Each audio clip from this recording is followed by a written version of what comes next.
Car IFLTV, delighted for the first time to be joined by Lewis Richardson. Lewis, how are you, sir? Yeah, nice to meet you, Andrew. First time. But, First time? Yeah, all good, thank you. Well, I'm excited because that's 2-0 as a pro. I followed your amateur career, the GB squad, the Olympics, followed it all. So when you turned over, I was like, yes, it's about time. I like when a star amateur turns over at the pro.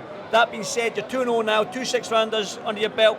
How are you finding it? I'm enjoying it. I'm enjoying the longer rounds. You know, I'm fit, I'm healthy, I'm durable, and I'm just confident as the levels keep stepping up, as the rounds keep stepping up. You continue to see a better version of myself, and yeah, listen, I enjoy the glitz, the glam, the big stage, and I just believe I perform well under pressure. I don't like to use the word pressure, but under the big stage, let's say. Well, that transition from the amateurs, you've had an extensive amateur career. I don't know how many amateur fights, it must be well over 100 at least.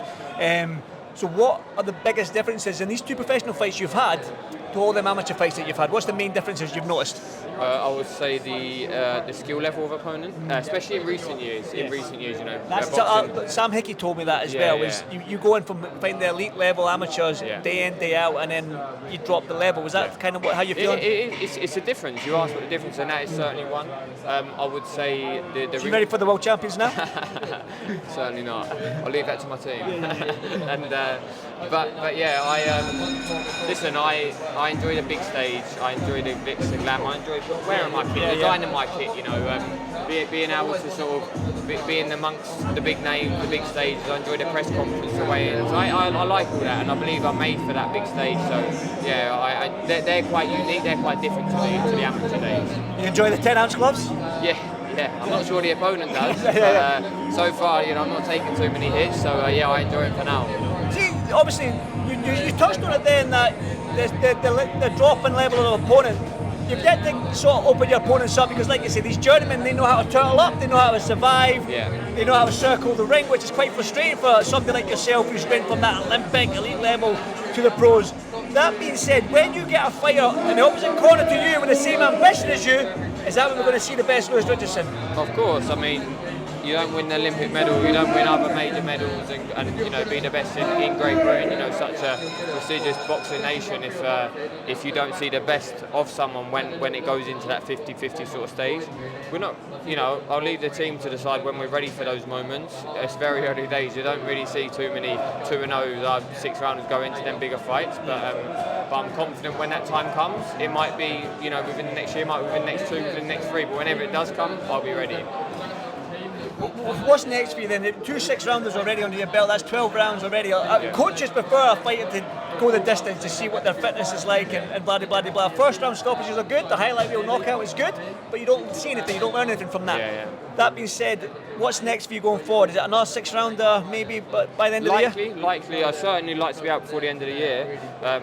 Hopefully twice, but minimum once, and yeah, we'll go from there. But I'm sure there's plenty of big shows. We've got a fantastic promoter in Queensbury, fantastic platform in DAZN, and I'm sure there's some exciting shows to showcase myself on being obviously Team GB's only Olympic medalist from the last cycle. It's a very good USP for the promotion, for the team to promote me. Well, the middleweight division in the UK has always been a division with a household name. It's not got the household name yet. I think the division's a little bit open now. I don't know if you agree, especially at world level and at domestic level. So we're crying out for that household name, for that one person to step in and be like, I'm that guy. Is that you? I think it could be. I think it could be. I like what you're saying, and I certainly believe I'm up to the task. Definitely. Well, listen.